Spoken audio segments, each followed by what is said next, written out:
Can you guess the legend behind this guitar rig? This is part 2 of Legendary Guitar Rigs, where I recreate the tones of the most iconic guitarists of all time. Today, we're checking out Brian May. Most famously known for his work with Queen, Brian May is an absolute legend. He's played on songs like Bohemian Rhapsody, which in my opinion is one of the most iconic guitar solos of all time. He not only can nail that British rock tone, but he has genius rhythm parts and really inventive screaming lead lines. He actually uses a sixpence as a pick, which gives his tone a completely different vibe.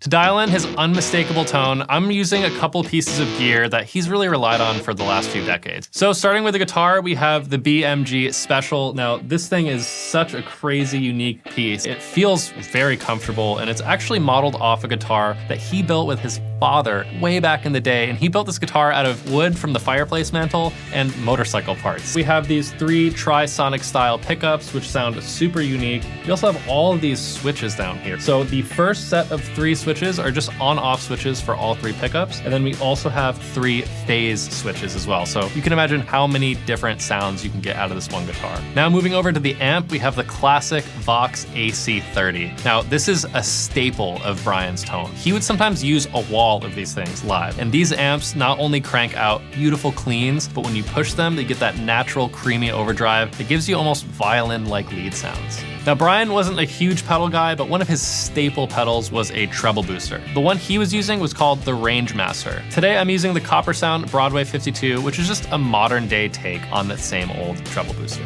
It was really helping him tighten up that low end, gave him more sustain by pushing the amp, and really let his lead lines shine through. Another sound he really loved was the chorus effect. This helped him achieve those really wide, spacious sounds, just add a little tinge of modulation. Came really in handy when he was stacking guitar parts in the studio, and live, it just helped him sound even bigger.